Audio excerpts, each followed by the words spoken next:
Hello बच्चों, तो कैसे हैं आप? आई होप आप सभी बहुत अच्छे होंगे। आपकी स्टडीज भी बहुत अच्छी चल रही होंगी। मैं प्रियंका आपका चक ट्यूटोरियल में स्वागत करती हूँ।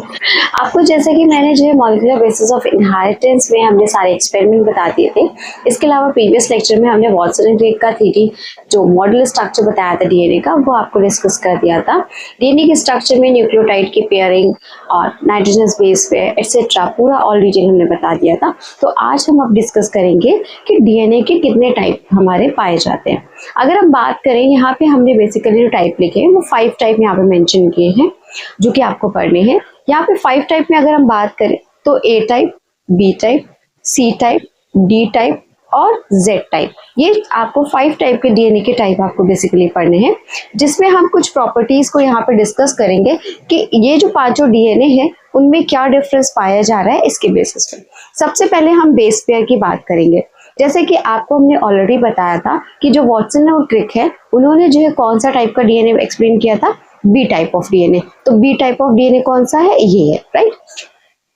तो अब हम यहाँ पे अगर बात करें, सबसे पहले बेस पेयर को अगर लें तो बेस पेयर में अगर हम देखते हैं तो जो ए टाइप ऑफ डीएनए होता है उसमें 11 बेस पेयर पर टर्न पाए जाते हैं। जैसे कि आपको याद होगा अगर, तो जो टर्न था वो कैसा था, यहाँ पे एक ये टर्न लेके ये इस तरीके से ये टर्न हुआ था, राइट। यानी कि यहाँ से लेके ये पूरा एक टर्न था, राइट। तो एक टर्न में आपके जो है, आपको बताया था कल कि कितने बेस पेयर पाए जा रहे थे, 10 बेस पेयर पाए जा रहे थे। किसमें, बी डीएनए में, राइट। तो बी डीएनए में आपके जो है बेसिकली कितने 10 बेस पेयर्स थे, वो 10 थे। लेकिन ए डीएनए में अगर हम बात करें तो एक एक्स्ट्रा होता है, यानी कि 11 होते हैं। फिर सी में अगर हम जाते हैं तो सी अगर टाइप में हम अगर आप देखोगे तो आपका जो है यहाँ पे देखिए, यहाँ पे पॉइंट में आ गया, वो कितने हैं, 9.33 10 बेस पेयर्स पाए जा रहे हैं सी टाइप ऑफ डीएनए में। फिर अगर हम आपका आगे बढ़ते हैं डी टाइप में, तो डी टाइप में जो पाए जाते हैं वो 8 टाइप ऑफ आपका बेस पेयर्स पाए जाते हैं पर टर्न। यहाँ पे ये एक टर्न की बात कर रहे हैं कि एक टर्न में कितने बेस पेयर्स पाए जा रहे हैं, राइट। तो डी डीएनए में कितने होंगे, 8 होंगे बेस पेयर्स एक टर्न में। फिर जेड टाइप में अगर हम बात करें तो 12 बेस पेयर्स होते हैं एक टर्न में पूरा, राइट। उसके बाद में हमारी जो नेक्स्ट आपकी प्रॉपर्टी है वो है मेल्टिंग पॉइंट। अगर हम मेल्टिंग पॉइंट की बात करें तो जो ए टाइप का डीएनए होता है वो बेसिकली उसका जो मेल्टिंग पॉइंट है, यानी कि वो जो मेल्टिंग में स्टार्ट होता है वो कितने टेम्परेचर पे, 75 डिग्री सेल्सियस पे होता है। फिर उसके बाद में बी डीएनए की बात करें तो ये आपका 65 डिग्री सेल्सियस। देन उसके बाद में अगर हम सी टाइप की बात करें तो 84 डिग्री सेल्सियस। देन अगर डी टाइप की बात करें तो 78 डिग्री सेल्सियस। और जेड टाइप की मेल्टिंग पॉइंट की बात करें तो 49 से 79 डिग्री सेल्सियस इसका मेल्टिंग पॉइंट है, राइट। उसके बाद में अगर हम बात करें तो हम यहाँ पे नेक्स्ट बात करेंगे किसकी, रिपीटिंग यूनिट की बात करेंगे कि रिपीटिंग यूनिट का क्या है। रिपीटिंग यूनिट की अगर हम बात करें, अगर आपको याद होगा बी टाइप ऑफ डीएनए में तो एक ही न्यूक्लियोटाइड थे। अगर आपको याद हो तो कितने थे, एक ही न्यूक्लियोटाइड थे, एक ही न्यूक्लियोटाइड थे। यहाँ पे नाइट्रोजनस बेस पेयर था, फिर यहाँ से फॉस्फेट अटैच था, फिर यही नाइट्रोजनस बेस पेयर जो है आगे आपका बॉन्डिंग कर रहा था, राइट। किससे, दूसरे वाले नाइट्रोजनस बेस पेयर से, यानी कि जो एंटी पैरेलल स्ट्रैंड है उसमें। तो यहाँ पे अगर आप देखो तो एक ही न्यूक्लियोटाइड था, राइट। ऐसा नहीं था कि 2 न्यूक्लियोटाइड यहाँ पे हो, एक ही न्यूक्लियोटाइड है, राइट। तो अगर एक न्यूक्लियोटाइड है तो मोनोन्यूक्लियोटाइड हम बोलेंगे, है ना। एक अगर प्लेन अगर हम बात करें एक लाइन में, तो एक लाइन में न्यूक्लियोटाइड कितने, एक है। अगर एक है तो मोनोन्यूक्लियोटाइड बोल सकते हैं। तो वही चीज कह रहे हैं कि रिपीटिंग यूनिट कितनी है, मतलब यूनिट कितनी बार रिपीट हो रही है। तो यहाँ पे एक ही यूनिट है, न्यूक्लियोटाइड की एक ही यूनिट है, राइट। तो किसमें, ए टाइप डीएनए में मोनोन्यूक्लियोटाइड होता है, सेम बी टाइप में भी मोनोन्यूक्लियोटाइड होता है, मतलब एक ही न्यूक्लियोटाइड होगा एक प्लेन पर, राइट, ओके। इसके अलावा सी टाइप में भी मोनोन्यूक्लियोटाइड होगा, डी टाइप में भी मोनोन्यूक्लियोटाइड हो। लेकिन जेड टाइप जैसे ही आता है इसमें डाई न्यूक्लियोटाइड हो जाते हैं, यानी कि 2 न्यूक्लियोटाइड। इसका मतलब आप यहाँ पे देखोगे कि एक और न्यूक्लियोटाइड साथ में अटैच मिलेगा, ओके। एक और न्यूक्लियोटाइड यहाँ पे अटैच मिलेगा, तो ये कंडीशन कौन सी बन जाएगी, डाई न्यूक्लियोटाइड की। सेम ऐसे ही एक और न्यूक्लियोटाइड अटैच मिलेगा ये कंडीशन कौन सी बन जाएगी, डाइन्यूक्लियोटाइड की। तो डाइन्यूक्लियोटाइड की जो कंडीशन है वो किसमें पाई जाती है, वो पाई जाती है basically Z type of DNA में। ओके आपको आई थिंक ये पूरा विजिबल नहीं हो पाया है, हम यहाँ पे आपको ऐसे समझ लीजिए, हम यहाँ पे रब करके आपको बता देते हैं। ओके ये जो हमने बनाया हुआ है ऊपर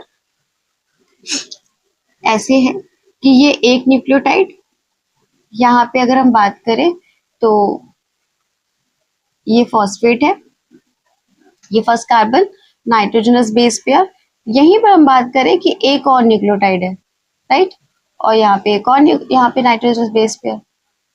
फिर दूसरे साइड में एंटी पैरेलल स्ट्रैंड में भी दो न्यूक्लियोटाइड के साथ साथ यहाँ पे भी अगर हम बात करें तो नाइट्रोजनस बेस पेयर, सेम ऐसे यहाँ पे नाइट्रोजनस बेस पेयर और यहाँ पे फॉस्फेट, यहाँ पे फॉस्फेट। तो आप यहाँ पे देख रहे हो कि जो भी बॉन्डिंग होगी वो कहाँ होगी, दो न्यूक्लियोटाइड के बीच में होगी। तो आप यहाँ पे कंडीशन देख रहे हो कि एक साथ एक न्यूक्लियोटाइड नहीं बल्कि कितने, दो न्यूक्लियोटाइड है, इधर भी दो न्यूक्लियोटाइड, इधर भी दो न्यूक्लियोटाइड। अगर इस तरीके की कंडीशन पाई जा रही है तो वो कौन से टाइप का आपका डीएनए होगा, वो होगा Z टाइप का, यानी कि डाइन्यूक्लियोटाइड कंडीशन जो होती है वो Z टाइप ऑफ डीएनए में पाई जाएगी। नेक्स्ट अगर हम बात करें कॉइलिंग होती है ना, जो हेलिक्स जो रोटेट कर रहा है ना, टर्न ले रहा है, तो वो कॉइलिंग कैसी है। कॉइलिंग की अगर हम बात करें तो ABCD चारों में राइट हैंडेड कॉइलिंग है, या फिर ये कहें कि क्लॉकवाइज रोटेशन हो रहा है। ओके रोटेशन कैसा है, क्लॉकवाइज है या फिर राइट हैंडेड। ओके प्लस अगर हम Z की बात करें तो Z देखिए अपोजिट है, न्यूक्लियोटाइड में भी अपोजिट था कि इन सब में आपका जो मोनोन्यूक्लियोटाइड है, लेकिन उसमें क्या था, डाइन्यूक्लियोटाइड था। लेकिन अब यहाँ पे अगर हम बात करें किसकी, कॉइलिंग की, तो कॉइलिंग में भी ये अपोजिट है, ये लेफ्ट हैंडेड, मतलब लेफ्ट साइड में टर्न लेता है। सारे के सारे राइट साइड में टर्न लेते हैं, लेकिन ये टर्न किधर लेता है, ये लेफ्ट साइड में लेता है, यानी कि एंटी क्लॉकवाइज टर्न लेता है।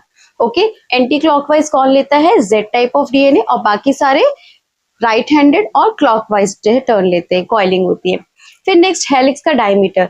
हेलिक्स का डायमीटर अगर आपको याद हो तो कल हमने आपको बताया था कि सपोज ये अगर एक डीएनए है तो इसका ये एक पर्टिकुलर डायमीटर था बी टाइप ऑफ डीएनए में, जो कि क्या था, 20 एंगस्ट्रॉम था, है ना।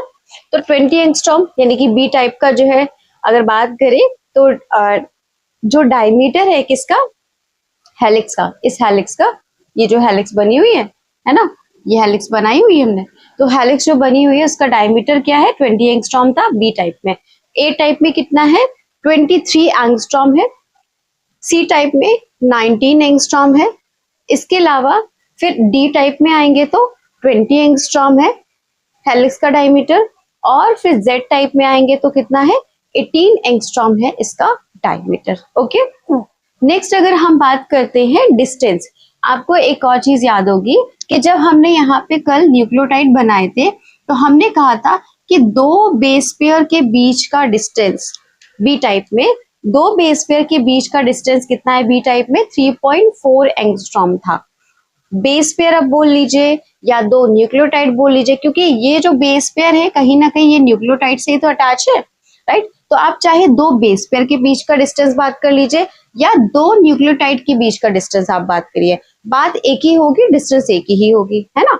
तो इसका मतलब ए टाइप की अगर हम बात करें कि दो न्यूक्लियोटाइड या बेस पेयर के बीच की डिस्टेंस कितनी है, वो है 2.7 एंगस्ट्रॉम। फिर बी टाइप में अगर हम बात करें जो हमने कल डिस्कस किया था वो कितना है, 3.4 एंगस्ट्रॉम, मींस प्रीवियस क्लास में डिस्कस किया था। फिर सी टाइप में अगर हम बात करें उसका कितना है डायमीटर, 3.32 एंगस्ट्रॉम, सॉरी डायमीटर बोल रहे हैं, दो बेस पेयर के बीच की डिस्टेंस कितनी है सी टाइप की, 3.32 एंगस्ट्रॉम डिस्टेंस है। फिर अगर डी टाइप में अगर हम दो बेस पेयर के बीच की डिस्टेंस की बात करें तो वो कितनी है, 3.03 एंगस्ट्रॉम। फिर Z टाइप में अगर बात करें तो इसका डिस्टेंस है 3.7 एंगस्ट्रॉम, दो न्यूक्लियोटाइड के बीच के डिस्टेंस, ओके, या फिर दो बेस पेयर के बीच की डिस्टेंस। नेक्स्ट अगर हम बात करते हैं कि शुगर फॉस्फेट बैकबोन, आपको ये बताया था ना कि ये वाली जो ये स्ट्रैंड्स है ना, ये स्ट्रैंड्स, ये किसकी है, ये शुगर फॉस्फेट बैकबोन है, ये शुगर फॉस्फेट की बनी हुई है। तो शुगर फॉस्फेट की बनी हुई है और हम इनको क्या बोलते हैं, बैकबोन बोलते हैं, है ना। ये बताया था आपको कि शुगर फॉस्फेट की जो बैकबोन होती है वो बाहर की तरफ होती है, चाहे इधर की बात करें या इधर की तरफ, और अंदर की तरफ क्या होते हैं, नाइट्रोजनस बेस पेयर होते हैं, ये बताया था। तो ये जो शुगर फॉस्फेट की बैकबोन, देखो यहाँ पे हमने कैसा बनाया, बिल्कुल स्मूथ सा स्ट्रक्चर बनाया हुआ है ना। तो अगर स्मूथ सा स्ट्रक्चर बनाया है तो इसका मतलब बी डीएनए में कैसा है, स्मूथ है ना। शुगर फॉस्फेट बैकबोन अगर आप बात करो ए बी सी डी सब में स्मूथ है, लेकिन जेड टाइप में आपको जिगजैग देखने को मिलेगा। जेड टाइप में कैसा मिलेगा, जिगजैग में। आपको ऐसे समझ लो कि ऐसा है ना, फिर ऐसा, फिर ऐसा, फिर ऐसा, मतलब जो कॉइलिंग है वो कुछ जिगजैग में आपको नजर आएगी। कुछ कॉइलिंग आपको कैसी नजर आएगी, जिगजैग टाइप में नजर आएगी, स्मूथ नहीं है। शुगर फॉस्फेट बैकबोन कैसा है, वो स्मूथ नहीं है, जिगजैग टाइप में। अगर ये हुआ भी तो क्यों हुआ, वो इसीलिए हुआ क्योंकि यहाँ पे डाई न्यूक्लियोटाइड है, और डाई न्यूक्लियोटाइड होने की वजह से ऑटोमेटिकली जो जिगजैग जो है शेप नजर आ रहा है किसका, जेड टाइप ऑफ डीएनए का, शुगर फॉस्फेट बैकबोन की वजह से। नेक्स्ट हम अगर बात करें इसके अक्रेंस की बात कर लेते हैं कि ये सारे जो डीएनए है वो पाई कहा जाते हैं। सबसे पहली चीज, बी टाइप ऑफ डीएनए आपको पता है कि नॉर्मल कंडीशन में हमारी बॉडी में पाया जाता है, लेकिन अगर मान लीजिए हमारी बॉडी डिहाइड्रेटेड हो जाती है तो डिहाइड्रेशन की कंडीशन में हमारा जो बी टाइप ऑफ डीएनए होता है वो आपका कन्वर्ट हो जाता है ए टाइप में, राइट। यानी कि जो ए टाइप का डीएनए होता है वो डिहाइड्रेटेड कंडीशन में पाया जाएगा। सी टाइप की बात करें, ये भी डिहाइड्रेटेड कंडीशन में पाया जाएगा। बेसिकली अगर हम प्लांट की बात करें, प्लांट जब सरवाइव करते हैं वाटर लॉस की कंडीशन में या डिहाइड्रेटेड कंडीशन में, तो उनका डीएनए कैसा हो जाता है, सी टाइप का हो जाता है, राइट। इसके अलावा अगर हम डी टाइप की बात करें तो डी टाइप का जो डीएनए होता है वो हमारी जो है नॉर्मल बायोलॉजिकल, मतलब जो हम जो है सेल की बात करें उनमें अंदर नहीं पाया जाता है। अगर ये डीएनए पाया जा रहा है तो स्ट्रिक्टली कंट्रोल्ड लैब की जो इन्वायरमेंट होती है वहां पे इसका फॉर्मेशन होता है और वहां पाया जाएगा। Is it clear, right. इसके बाद जेड टाइप की बात करें तो जेड टाइप का जो डीएनए होता है, अगर बॉडी डिहाइड्रेटेड हो रही है किसी ऑर्गेनिज्म की और सॉल्टी एरिया में है ना, तो वहां पे इसका पाया जाएगा। जैसे कि हम फॉर एग्जांपल बात करें, कोई प्लांट है वो पाया जा रहा है किसी सॉल्टी एरिया में और वहां पे इसके अलावा जो है डिहाइड्रेटेड कंडीशन है, तो वो प्लांट वहां पे अगर सरवाइव कर पा रहा है तो उसमें कौन सा डीएनए हो जाएगा, जेड टाइप ऑफ डीएनए हो जाएगा, राइट। तो यहाँ पे हमने फिलहाल जो 5 टाइप्स का डीएनए है वो हमने आपके यहाँ पे डिस्कस कर लिए with its property. I think आप लोगों को कोई दिक्कत होगी तो आप प्लीज हमें पिन कर दीजिएगा, हम आपको रिप्लाई दे देंगे। ओके, चलिए तो अब नेक्स्ट टॉपिक को डिस्कस कर लेते हैं हमारे। अब हम यहाँ पे अगर बात कर लेते हैं आपके किसके कि न्यूक्लियोटाइड के नंबर्स कितने पाए जा रहे हैं किसी भी ऑर्गेनिज्म में, तो वो आपको हर ऑर्गेनिज्म में अलग अलग मिलेंगे। अच्छा, अब आप एक चीज आप क्या ध्यान रखिए कि हम चाहे न्यूक्लियोटाइड बोले या फिर बेस पेयर बोले, वो बात तो एक ही है। क्योंकि आप ये देखिए, ये आपका एक न्यूक्लियोटाइड है और इस न्यूक्लियोटाइड से नाइट्रोजनस बेस पेयर अटैच है। सेम इधर ही एंटी पैरेलल स्ट्रैंड होती है, जो दूसरी स्ट्रैंड होगी उसमें भी इधर से नाइट्रोजनस बेस पेयर होगा, है ना, और उनके बीच में बॉन्डिंग होगी। तो हम चाहे तो एक न्यूक्लियोटाइड की बात कर ले, राइट, या फिर हम बेस पेयर की बात कर ले, बात तो एक ही होगी, राइट, है ना। चाहे हम न्यूक्लियोटाइड की बात करें या बेस पेयर की बात करें, काउंटिंग उतनी ही आएगी। ओके, अब देखिए सबसे पहले अगर हम बात करें तो 5 × 174 जो ऑर्गेनिज्म होता है, हम अगर इसमें बात करें तो नंबर ऑफ न्यूक्लियोटाइड क्या है आपका पाए जाएंगे 5386। 5386 जो है काउंटिंग है जो कि नंबर ऑफ न्यूक्लियोटाइड की है। फिर अगर हम बैक्टीरियोफेज लैम्डा की बात करें तो उनमें जो न्यूक्लियोटाइड का नंबर है वो 48502 है। इसके अलावा अगर हम ई कोलाई की बात करें तो वहां पे 4.6 × 10⁻⁶ ये है न्यूक्लियोटाइड का नंबर या फिर बेस पेयर का नंबर कि इतने न्यूक्लियोटाइड या बेस पेयर पाए जाएंगे। फिर अगर हम ह्यूमन सेल की बात करें और वो भी डिप्लॉयड ह्यूमन सेल की बात करते हैं तो उसमें कितना होगा 6.6 × 10⁻⁹ ये होगा आपका डिप्लॉयड ह्यूमन सेल में नंबर ऑफ न्यूक्लियोटाइड। और अगर हम हेप्लॉइड में बात कर ले तो उसका नंबर जस्ट हाफ हो जाएगा, यानी कि 3.3 × 10⁻⁹ ये होंगे न्यूक्लियोटाइड या फिर बेस पेयर। ओके, ये आप जो डेटा है इसको ध्यान रखिएगा। ये जो डेटा है आपका नीट पे भी पूछा जाता है, इसके अलावा जो है बोर्ड्स में भी आपका कई बार इससे क्वेश्चन बना हुआ है एमसीक्यूज के, सो ये इंपॉर्टेंट है।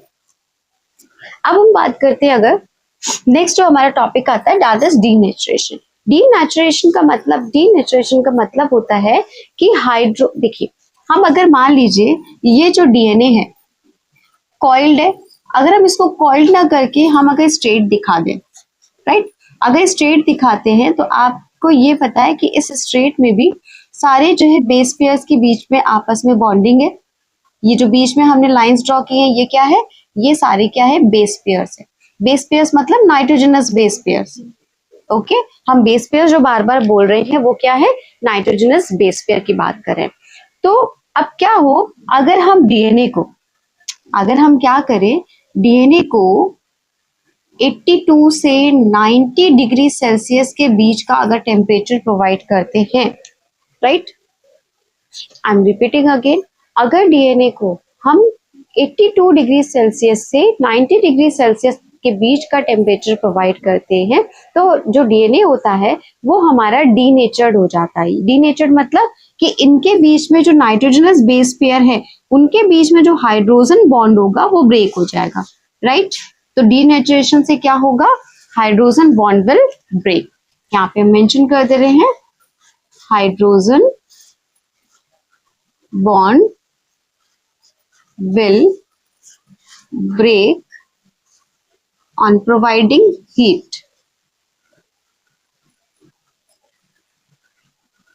providing heat, okay. Heat provide करने से क्या होगा कि जो डीएनए है उनके बीच में जो नाइट्रोजनस बेस पेयर्स है उनके बीच का बॉन्ड टूट जाएगा। और कौन सा बॉन्ड टूटता है ये भी ध्यान रखिएगा, जो बॉन्ड टूटेगा वो होगा हाइड्रोजन बॉन्ड, ओके। और हाइड्रोजन बॉन्ड जो होता है यहाँ पे अगर हम बात करें तो ये टेम्परेरी जो है ब्रेक करता है। क्या करता है, टेम्परेरी जो है ब्रेक कर देगा, टेम्परेरी ब्रेक। अब देखिए एक और चीज हमने आपको बताया था कि जो एडेनिन है वो थायमिन के साथ बॉन्डिंग करता है, राइट। एडेनिन किसके साथ बॉन्डिंग करता है, थायमिन के साथ, वो भी डबल हाइड्रोजन बॉन्ड के साथ। ग्वानिन करता है साइटोसिन के साथ, ट्रिपल हाइड्रोजन बॉन्ड के साथ। तो आप देखिए जो एडेनिन और थायमिन के बीच का बॉन्ड होगा ये इजीली ब्रेक हो जाएगा, यानी कि इसमें टाइम नहीं लगेगा, ये इजीली ब्रेक हो जाएगा हीट देते ही। लेकिन जो ग्वानिन और साइटोसिन के बीच का जो बॉन्ड है 3 हाइड्रोजन बॉन्ड होने की वजह से ये स्लोली ब्रेक करेगा, राइट। ये क्या होगा, स्लोली ब्रेक करेगा। क्यों, क्योंकि 3 हाइड्रोजन बॉन्ड है उन्हें ब्रेक करना है, राइट। तो डीनेचुरेशन में फिलहाल क्या होता है कि हाइड्रोजन बॉन्ड ब्रेक करता है टेम्परेरी, और कितने डिग्री सेल्सियस टेम्परेचर प्रोवाइड करने पे, 82 से 90 डिग्री सेल्सियस के बीच में, ओके। और ये टेम्परेरी ब्रेक कर जाएगा, यानी कि नाइट्रोजनस बेस पेयर जो है वो टेम्परेरी सेपरेट हो जाएंगे हाइड्रोजन बॉन्ड को ब्रेक करके। दूसरी चीज कि जो एडेनिन और थायमिन है वो इजिली ब्रेक कर जाएगा, मतलब इनके बीच का हाइड्रोजन बॉन्ड इजिली ब्रेक कर जाएगा, तो क्योंकि डबल बॉन्ड ही है। और ग्वानिन और साइटोसिन में 3 हाइड्रोजन बॉन्ड होने की वजह से ये थोड़ा स्लो ब्रेक करेगा, राइट। और अब हमने क्या कहा कि ये टेम्परेरी है, टेम्परेरी है तो इसका मतलब क्या होगा, जैसे ही कूलिंग होगी, जैसे ही कूलिंग होगी यानी कि टेम्परेचर डाउन होगा, वापस से ये जो डीएनए होगा ये फिर से आपका ज्वाइन कर जाएगा, यानी कि इनके बीच का जो बेस पेयर है, नाइट्रोजनस बेस पेयर है, दोबारा से हाइड्रोजन बॉन्ड जो है जोड़ देगा। हाइड्रोजन बॉन्ड टूटे थे, अब हाइड्रोजन बॉन्ड टूटने की जगह वापस से जुड़ जाएंगे, ओके। यहाँ पे तो ब्रेक हुए, लेकिन अब यहाँ पे क्या हो जाएंगे, कूलिंग पर हाइड्रोजन बॉन्ड ज्वाइन कर जाएंगे, hydrogen bond will join again, okay. तो यही कहलाता है रीनेचुरेशन, ओके। डीनेचुरेशन में क्या हुआ, हाइड्रोजन बॉन्ड टूटा हीट देने पर। रीनेचुरेशन में क्या हुआ कि जैसे ही जो है ठंडा हुआ, जो डीएनए का सैंपल था उसमें डीएनए ने वापस से हाइड्रोजन बॉन्ड जो थे वो वापस से जुड़ गए, ओके। ये हो गया रीनेचुरेशन, ओके। अच्छा, अब एक आता है हाइपरक्रोमैटिक इफेक्ट। हाइपरक्रोमैटिक इफेक्ट क्या होता है? देखिए, अगर यहाँ पे जो डीएनए है, अगर हम उसको पे यूवी रेस की जो है सप्लाई दे, यानी यूवी रेस जो है फॉल करवाए, हम डीएनए पे क्या करवाएं, सपोज ये हमारा डीएनए है और डीएनए पे अगर हम, या फिर हम इसको अब हम स्ट्रेट हमें दिखाने की जरूरत नहीं है, हम कॉइल्ड ही दिखा देते हैं। अगर ये हमारा डीएनए है और इस डीएनए पे अगर हम यूवी रेस फॉल करवाएं, यूवी रेस फॉल, राइट, तो क्या होगा कि ये क्या करेगा, कुछ यूवी रेस एब्जॉर्ब करेगा, है ना। देखो यूवी रेस फॉल होंगी इसमें, तो ये क्या करेगा, यूवी रेस को एब्जॉर्ब करेगा। Is it clear? फिर से रिपीट कर रहे हैं कि ये यहाँ पे क्या करेगा कि कुछ यूवी रेस की जो रेडिएशंस होंगी उन्हें एब्जॉर्ब करेगा। ओके, तो हम यहाँ पे मेंशन कर दे रहे हैं UV rays radiation absorb by DNA. लेकिन अगर हम बात करें तो इस डीएनए में, अगर बात करें पूरा डीएनए प्रॉपरली उस यूवी रेस की रेडिएशन को एब्जॉर्ब कर सके, ऐसा नहीं होगा, है ना। क्यों? क्योंकि जो डीएनए है वो कॉइल्ड है, कॉइल्ड होने के साथ साथ जो नाइट्रोजनस बेस पेयर है आपस में जुड़े हुए हैं, है ना, नाइट्रोजनस बेस पेयर जुड़े हुए हैं। तो यहाँ पे जितना, अच्छा एक और चीज, जो यहाँ पे यूवी जो रेडिएशन है यूवी रेस की, ये कौन एब्जॉर्ब करता है, ये एब्जॉर्ब करता है हमारा nitrogenous base pair. Okay, nitrogenous base pair in short लिख दिया। तो अब देखो, जब डीएनए जो है, डीएनए के सारे हाइड्रोजन बॉन्ड से नाइट्रोजनस बेस पेयर जुड़े हुए हैं, तो जितना जो है nitrogenous base pair UV rays के जो है एक्सपोजर में आया, उतने ने उसको एब्जॉर्ब कर लिया, लेकिन जो बाकी एक्सपोजर में नहीं आया उसने नहीं एब्जॉर्ब किया, राइट। तो ऐसा होता है। लेकिन अगर हम दूसरी कंडीशन यहाँ पे क्या कर दें, यहाँ पे अब हम क्या करें, ये जो यहाँ पे नाइट्रोजनस बेस पेयर है, इनके बीच की हाइड्रोजन बॉन्ड को ब्रेक कर दें, यानी कि डीनेचुरेशन करा दें। जब डीनेचुरेशन करा देंगे तो अब यहाँ पे क्या होंगे, नाइट्रोजनस बेस पेयर क्या हो गए, सेपरेट हो गए। जब नाइट्रोजनस बेस पेयर सेपरेट हो जाएंगे तो अब ये क्या करेंगे, यूवी रेस को अच्छे से एब्जॉर्ब कर लेंगे, मतलब अब अमाउंट ज्यादा मिलेगा रेडिएशन का। तो अब क्या हो जाएगी, amount of radiation more than, amount of radiation more present. कब? जब हाइड्रोजन बॉन्ड ब्रेक कर गया, हाइड्रोजन बॉन्ड ब्रेक हुआ, तब नाइट्रोजनस बेस पेयर ने रेडिएशन ज्यादा एब्जॉर्ब की in comparison to joint nitrogenous base pair. Okay, so अब ये चीजें पता कैसे चली, इनको कैसे देखा गया, ये देखा गया था स्पेक्ट्रोफोटोमीटर में। ये कहाँ एब्जॉर्ब किया, देखा गया था, स्पेक्ट्रोफोटोमीटर।